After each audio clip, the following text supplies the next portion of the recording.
we will load up the castle age. And this is the point where I was talking about how do you play castle age once you are in this situation. You basically have 3 town centers and you have double stable production. In the previous variation, we just went up to Imperial Age. In this one, we're not going to do that. Instead, what we are going to do is add more production and go for more knights. So around this time, I'll stop like a little bit of farm production.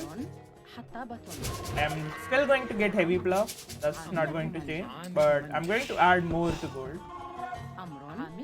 And I'll start adding more stables. So the number of stables you would want at this point of the game is 4. If you add more than 4... Saladin! I don't want to alarm you, but Crusaders are attacking our trade route! If you add more than 4, the thing that like becomes a problem is you won't have enough resources to go up to Imperial Age, and we don't want to do that. We just want to add more production so that we can like overwhelm our opponents with numbers, but we don't want to delay our Imperial Age too much. But what 4 stable is going to make you do is it will delay your Imperial, but the numbers in Castle Age are much more hard hitting. You will be able to overwhelm your opponent if you add more production.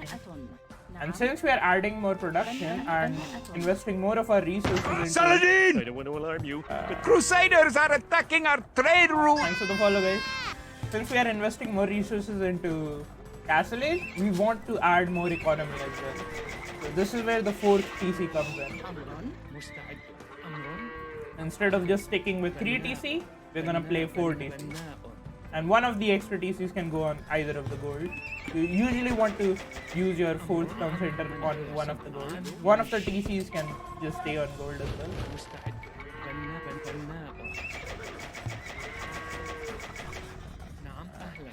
Add another TC.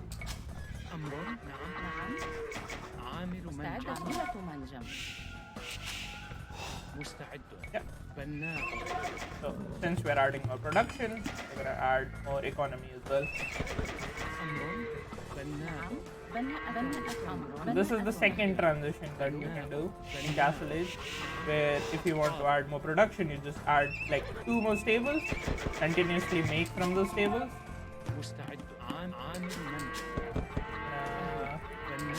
Add to send to another gold because this one is getting overcrowded as well. Try to continuously make from that stable as well while adding the 4th town center. Add more to stone.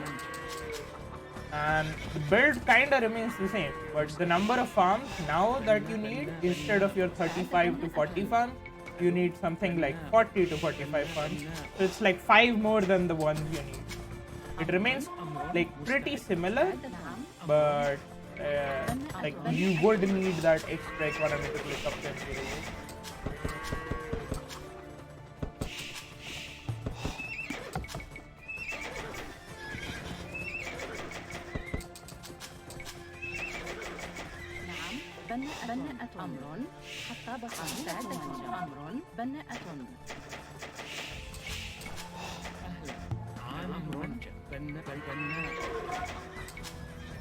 And with the extra night shift, you like have a lot more than your opponent if he stays too stable only.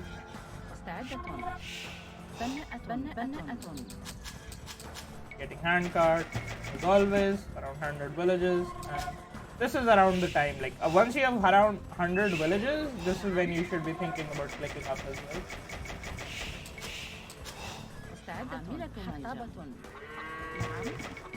I get my buildings.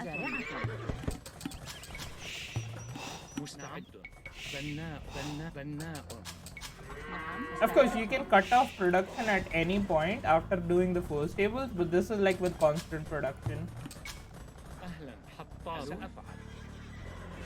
There's like a lot of wiggle room if you like can see what is happening. This is with constant production where I'm not stopping any night. But if you stop nights earlier, you can click up a little bit faster.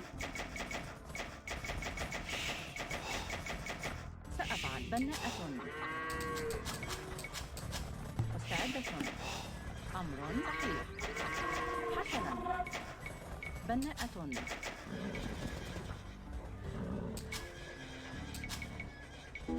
I need just one more villager cycle, and I'm gonna cut off the night production to click up to the Imperial Age. The benefit of playing like this with the 4th PC is you'll have a lot more excess economy once you reach Imperial Age. Like, you will have enough resources. Like, right now he's playing like Camel Pikeman. That's like super hard counter to my army. But since I have the numbers, I actually don't care. I can still fight it if he turns around. I guess he did not. But I can fight this. Like, even if it's like a bad trade, it like still doesn't matter. And the same thing applies. Now you're gonna be adding more production, something like 8 stables. That remains the same. And I'm gonna be adding a castle again. Yeah, even with the camels and the pikemen, I'm still able to take it down because of the numbers.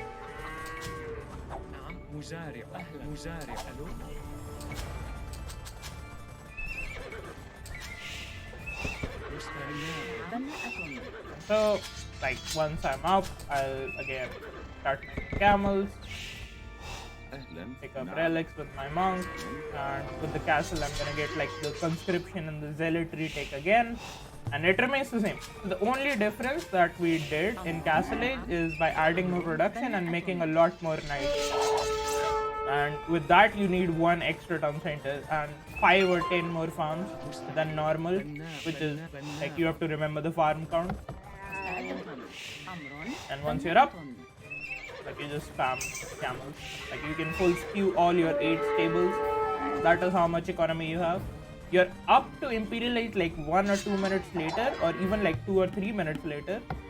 But the difference you might have in Castle Age with that extra night production can make or break the game.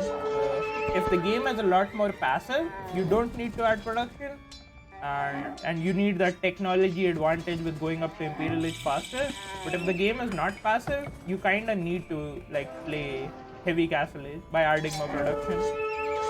And you don't have to stick with only 4 stables. You can even play like, you can never go up to Imperial Age. You can just play like super heavy Castle Age.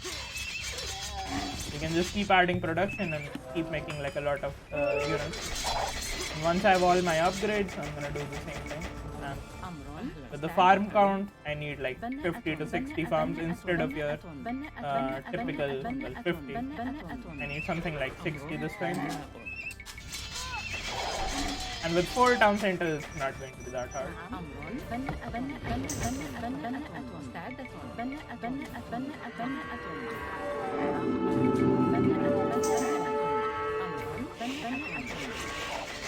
Yeah, and like now, once I have my upgrades, like nothing can stop these camels if I'm against like a paladin serve. And you can do the same with knights and cavaliers. You just like have enough economy for paladins and cavaliers. And this like concludes the second part, the Castle Age transition.